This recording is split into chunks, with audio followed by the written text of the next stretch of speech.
please leave home. Like, just go. Just go. Get out of there. Go.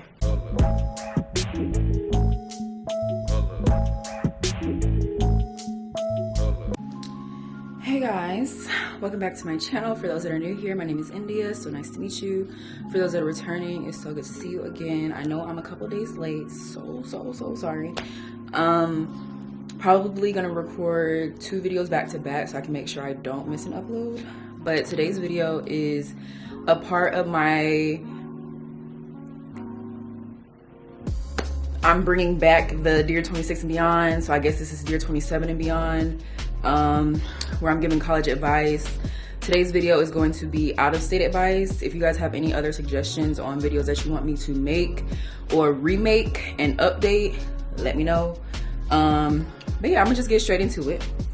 So I'll be speaking from the perspective of me being an out-of-state student. For those that don't know, I'm from Georgia, but I attend Florida A&M University. So it's like I kind of get the best of both worlds because it's only 4 hours away, so I can of course drive home, but also I am out of state and have to pay out-of-state tuition. So first things first, my first tip is leave home, please. Like, maybe it's just me, but every single time I've left home, I've experienced so much transformation, so much growth. Like, I can't even put into words. When I left Georgia and went to Florida, so much growth. When I left Georgia/Florida, went to Michigan for my internship for an entire summer, so much growth. Like, college really teaches you to become comfortable with being uncomfortable, and when you're being while you're uncomfortable, that's when you're undergoing the greatest transformation, the greatest development, the greatest growth. So please leave home, because I know for me, I felt very like smothered just being in Georgia, because I was the girl with the 4.0 GPA, class president, founder and president of the Black Student Union. Like, I just had so much tied to me. I didn't really go out. Like, I went to football, basketball games, but outside of that, I never went to parties in high school, like never. But like, I just felt so smothered. And so I really needed a fresh start. And I'm telling you, a new state will do that for you. Now, I know, I'll talk about like homesickness later. That's my dog, y'all. I'll talk about homesickness later, but please leave home. Like, just go. Just go. Get out of there. Go. So this brings me to like my, I guess first, that was like that's the prequel. This is the actual first tip. So my first tip is to get out of your comfort zone and explore out-of-state options. I guess I kind of just talked about that. So we're gonna go to the next one. Next tip, it's expensive as HE double hockey sticks. So please be sure that you're applying for scholarships, and please never stop. Like, if you're a freshman, sophomore, junior, senior in high school, see if there are scholarships that you can apply for. I know some scholarships you have to be an incoming freshman, or you have to be a graduating senior in high school, or you have to already be in college. But if there are scholarships out there that you qualify for as a high school student, please apply for them, because I promise you it's gonna make it so much easier. And you have to understand, within the entire scholarship process, you might get some rejections. You probably will get some rejections, okay? But you just have to keep going, because there will be one that says congratulations. You just got to keep pushing. And if you don't apply for the scholarship, if you don't apply for any scholarships, then you won't get nothing. So literally, like, I know it gets discouraging. Trust me, I literally know as many rejection letters I've received. I've also received enough money to put me through my first 2 years of college and counting. So yeah, please apply for scholarships. Even if you have your full cost of attendance covered through scholarships, please continue applying to scholarships, because I had majority of mine covered as an incoming freshman, and then I lost all of my scholarships when I decided to change my major. If y'all want to hear about that story, that'll be in a different video, my change my major video, which will probably be coming out after this one. But yeah, I had everything together, and then I lost my scholarships. So you literally never know what's gonna happen, and I'm not trying to put no negative energy towards you. I'm just trying to tell you that you need to be prepared. So please continue applying for scholarships and try to avoid loans at all costs, because that stuff adds up, and you don't want to be in that situation when you can prepare yourself by applying for scholarships. So please always continue applying for scholarships. There's always money out there. There's always scholarships. If you want an updated scholarship video on like resources that you should use for scholarships, let me know and I'll make an updated one. But just know, when FAMU took my scholarships away, I was applying for scholarships and I got enough scholarships to cover my entire cost of attendance for my second year. So I'm telling you, please apply for scholarships because they are out there. Next, join, make sure you watch my actual scholarship video, but if you want another one, then I'll make another one. Next, join out-of-state clubs. So this is your first line of, I don't want to say defense, but like your first line of, okay, I'm joining this school and I'm trying to mix and mingle and meet new people. These clubs are like, I know at least for FAMU, we have like an Atlanta club, we have a West Coast club, a tri-state club, so that's like New York, New Jersey, and whatever the third one, Delaware, I don't know. I think we have like a Chicago club, so there might not be a club for your specific city or your specific state, but there might be one for your region. So like the West Coast club, that's California and all them other people. So see if your school has out-of-state clubs and please join them, because as an incoming freshman, you can use where you're from to meet new people. So you can, look on the FAMU 27 page and say, hey, she from Atlanta, let me DM her. Or he from Atlanta, let me start a group chat with them. Or message people, say, hey, do y'all want to start an Atlanta group chat so we can meet up before we go to school? Like, I'm telling you, please do that, because that's exactly what I did. And half of my actual friend group that made it past, my first 2 years that I still hang out with and talk to dang near every day, they're from Atlanta. And I know, like, for us, we did a picnic at Piedmont Park before we all came to FAMU so that we could kind of like actually like meet each other in person and, put a name to a face outside of the group chat. So try and join out-of-state clubs. You can't do that until you get to campus, but try and mingle with the people that are from your actual area, because you can relate to them because you're from the same place and like you're traveling the same distance. You might know what high school they went to. Like, try and meet people that are from your actual state. And then when you get in the actual out-of-state club, that's where a lot of people will say like, hey, I'm coming home this weekend. Does anybody need a ride? Or hey, is anybody going home this weekend? I need a ride. So, a lot of times people use out-of-state clubs to deal with like transportation or like anything of that sort. So please, please, please join an out-of-state club. I promise it will be helpful. It'll help you mingle and meet people that are from your actual state.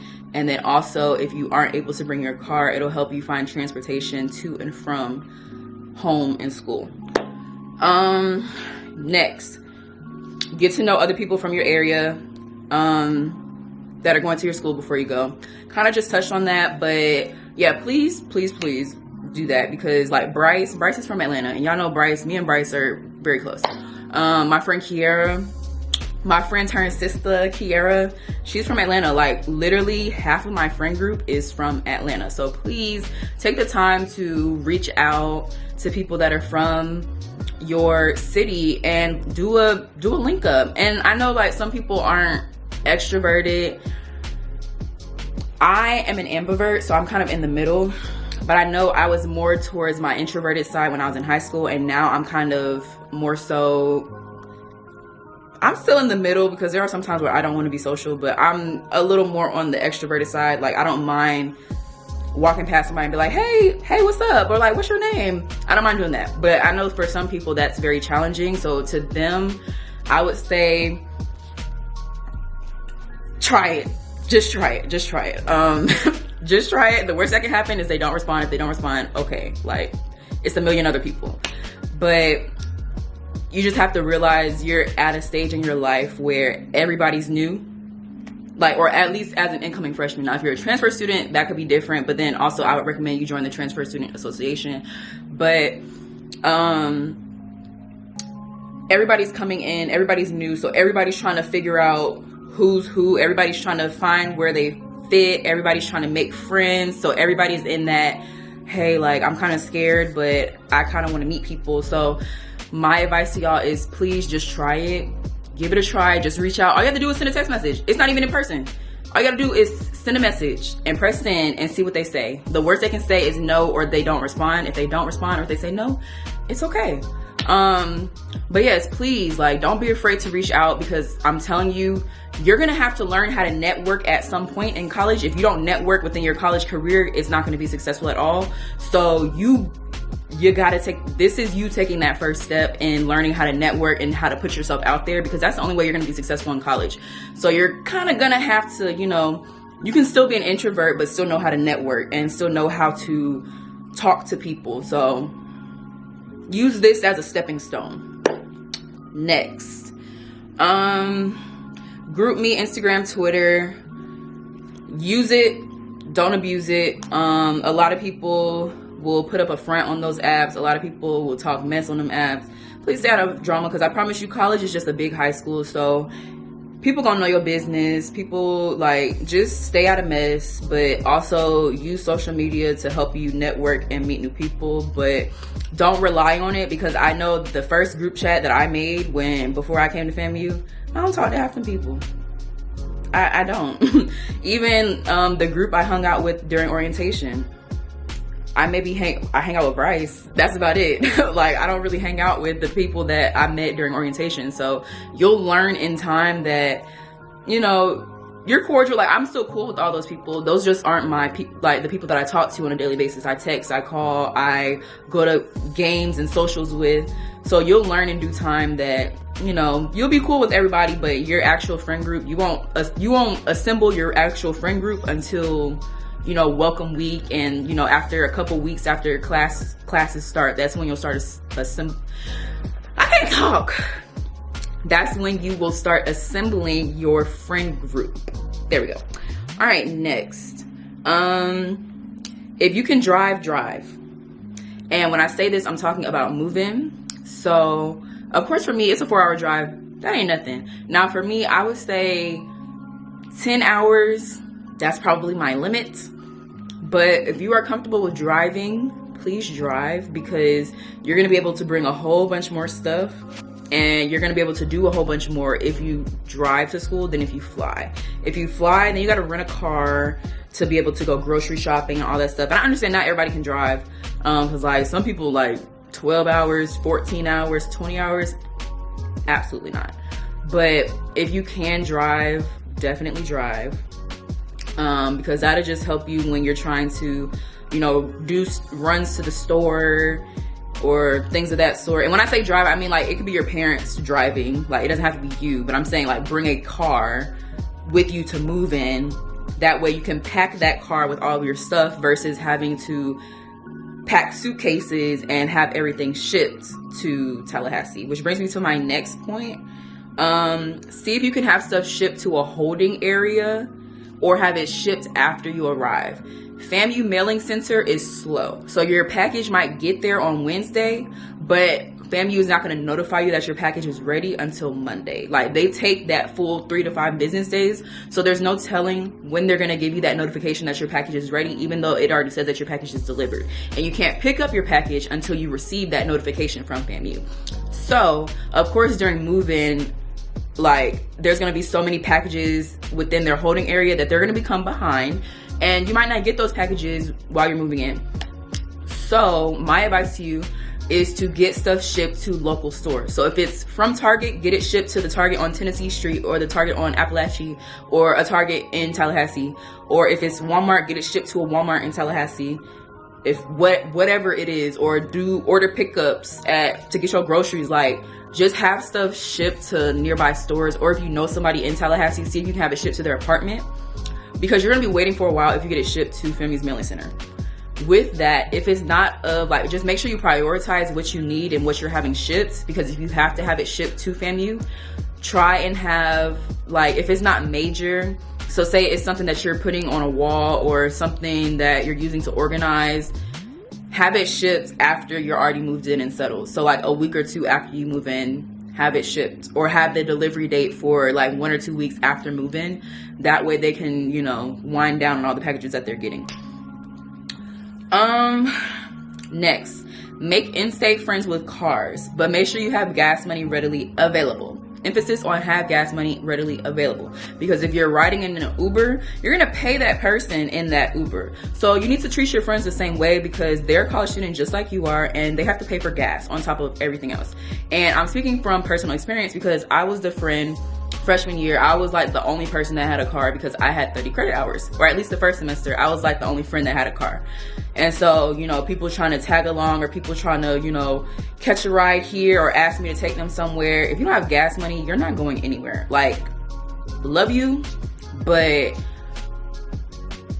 I gotta pay for groceries, I gotta pay for gas, I gotta pay for tuition, books. I'm paying for the same stuff as you are, on top of paying for maintaining my car and putting gas in it. So please, please, please pay your friends gas money if you're asking them to take you somewhere, because you're gonna be paying for the delivery fee when you do DoorDash or when you do Uber Eats. You're gonna be paying all these other people, so make sure you're paying your friend too, or make sure you have some sort of arrangement, like you pay them a certain amount of money per month so that they can take you grocery shop, like whatever you gotta do, but just make sure you're not taking advantage of those friends. But try and have a friend with a car if you can, because they can help you when it comes to grocery shopping, or when it comes to, if they're in state, then they can take you home. Like I know, like there were some times where I took some of my friends home. Like, just try and have in-state friends, or just friends in general that have cars, because it'll make your life a lot easier. I know my freshman year was pretty easy because I had a car. So like I gained 15 pounds, gained 30 pounds. We're not gonna talk about it, but you know, I didn't lose any weight. A lot of people were losing weight because they were walking them hills. Me, I was driving to class every day, so I ain't had them issues. But try and have a friend with a car if you can. Next, stay on top of your cost of attendance finances. I'm telling you right now, FAMU like to throw random fees and all this stuff. You would have already paid your balance, and then the next day you got $1,000 that's due. Pay attention to your cost of attendance, because they like to throw stuff in there. You need to know exactly where your money is going, and you need to stay on top of your finances, because FAMU is $35K. Howard is probably about $60K. AUC is between $50, $60K. Like, it's expensive. Well, those are private, but like, it's expensive out here, okay? Whereas in-state students, no shade to y'all, but y'all only paying like $15,000. $35,000 is freaking crazy. So please stay on top of your finances, because FAMU likes to throw a whole bunch of stuff, and you just know ahead of time that you are going to have your days with the financial aid office. If you have a scholarship, you're gonna be, boy, that scholarship office, that's probably the office I hate the most. I would rather deal with financial aid than dealing with the scholarship office. I promise you that. They put me through hell, child. But please stay on top of your cost of attendance. Stay on top of your scholarship amounts, because you'll receive a scholarship from Thurgood Marshall for $15,000, and they only put $12,000 to your account. Stay on top of your finances. That's all I'm saying. Next, see if you will qualify for an out-of-state waiver. Now, I learned this the hard way. Here's another story time dealing with FAMU. I applied for the out-of-state waiver. I received the out-of-state waiver. I got a congratulations letter saying you received the out-of-state waiver. It was a lot of money too. Then the next day I got oh, sorry, you're not Pell eligible, so we can't give you this scholarship anymore. That's FAMU for you. So this is why you need to stay on top of stuff, but apply for the out-of-state waiver. I think you have to wait a year before you can apply, but you have to qualify for it. So if you're not Pell eligible, unfortunately, it's hard out here for the middle class students, where they think our parents make enough money to pay, but who got $35,000 sitting around? Okay, so if you don't qualify for government assistance, because I know the government's not giving me anything, okay? Any money that I've had to put towards college has been a scholarship, because I don't receive. The government thinks I'm rich, okay? And my parents cannot afford $35,000 for 4 years. Who can afford that? Like, so please, please, please, please. I done lost my track. Oh, see if you can apply for the out-of-state waiver. See if you apply for it. See if you can, well, that's in my scholarship video. I talk all about that, but there's so many resources. There's so many places you can get scholarships. Please research where within FAMU or where within your school you can get scholarships, both inside your school and outside of your school, so external scholarships. Watch my scholarship video for all that information. Next, check scholarship office, professors, staff, and school department for scholarship eligibility. So, yeah. You don't know until you ask, so just send an email saying, hey, like, do you guys have any leftover funds, or is it possible that I could that I qualify for any scholarships? If you don't ask, you don't know. And a lot of times, you know, if you're respectful, if you show up in person, if they can put a face to a name, if they know that you're a respectful student, if you have a good tracking as far as, you know, your work ethic, your GPA, if you ask professors or, you know, deans or scholarship office, financial aid, if you ask them, if you create a personable relationship with these people, they will look out for you. So that's another reason why you can't be having a stank attitude when you're talking to financial aid. Like, I know they getting on your nerves, but they're controlling your money. And if you're rude to them, they're going to remember that. And whenever you need something, they're not going to want to help you. So that's a side tip. Make sure you're always respectful and nice. Even if they're rude to you, still be respectful. Next, coordinate trips homes with others that are from the same area or your out-of-state club. So if you want to go home and Lily says she going home, ask Lily for a ride. Like, now, me personally, I don't like taking people home because I just like, you know, the calm. I like listening to my podcast, being in zone. But if there was somebody that needed a ride, I'll be more than happy. Now, that don't mean ask me, but, you know, find somebody that can take you home. Okay. Next, do more than club. I can't read. Do more than club. Do stuff you can't do at home. You're out of state. In a new area, new territory. So why would you do stuff that you can do at home? Now, you might not have been able to go to the club at home, but you're going to realize really quickly that these clubs and parties are literally the same thing, just a different week. Same music, same people, same location, literally just a different day. Don't spend your entire college career going to parties. Like, there are monumental parties that, you know, you might want to go to. So that's like, you know, juke joint, the party that's like Freaknik. That's a party where, yeah, you'll catch me at juke joint. But all these Baja parties, you know, every Friday, you're not gonna catch me at Baja's every Friday. You're not gonna catch me at Potts every Saturday. Choose wisely where you want to go, because you're literally just spending money. You're spending money on drinks. You're spending money on Ubers. You're spending money on tickets. It's not worth it.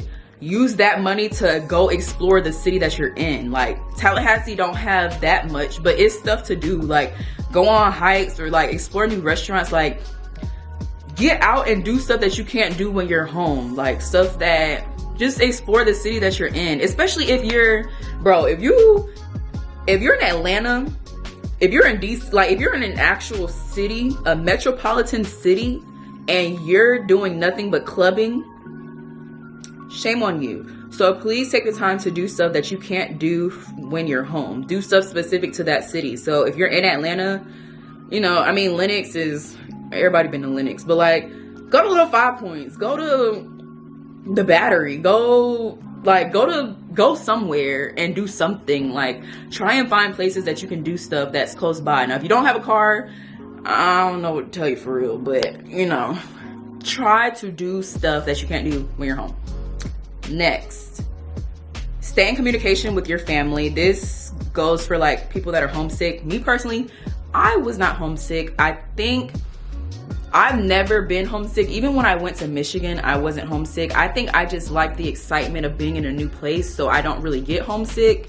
Plus, I'm a bad communicator, so I'm kind of used to not being in like communication with my family a lot. That's a really bad thing. That's not a good thing. But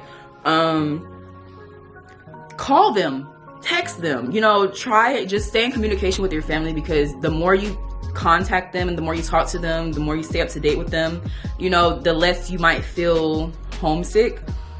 In the case that you are homesick, I would say rely on any services that FAMU has, so the counseling or peer mentors, or rely on, you know, you don't have to, not rely, but like use your friends that are from that area, or use the out-of-state club that you're a part of as a support group to help you get through, you know, being homesick. Also, I would say, I know a lot of times it's probably easier said than done. Try and get out and do things, because that might, like, making new experiences might help ease the homesick, the homesickness factor. I don't know. Now that doesn't mean you have to go to clubs, but if family's having an event like a set Friday, try and go out and, you know, have fun versus staying in your dorm. When you stay in your dorm, that's when you get bored. That's when the thought of not being home starts to fill up your mind. So try and get out and do things to kind of help ease that homesickness. And I think if you start doing that up front, it might help, you know, from the back end, you not feel as homesicky. I don't think that's a word. And then also try and plan trips home. So try and say, okay, I just moved in yesterday, but I know this day I'm going home. So now you have something to look forward to. So try and plan ahead, you know, your trips home if you can. Then I put under homesickness, understand it's normal.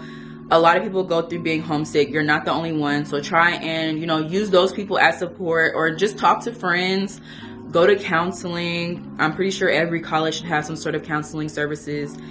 Try to talk to people, especially your family, to kind of help, you know, use that as support.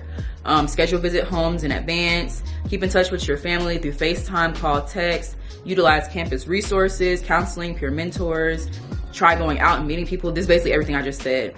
And then for introverts, if not events, try not to be in your dorm all the time. So just be on campus. So the CAF, be on your quad, the set, be wherever. Try to be outside. Outside doesn't have to mean going to a party. It could just mean being around on campus.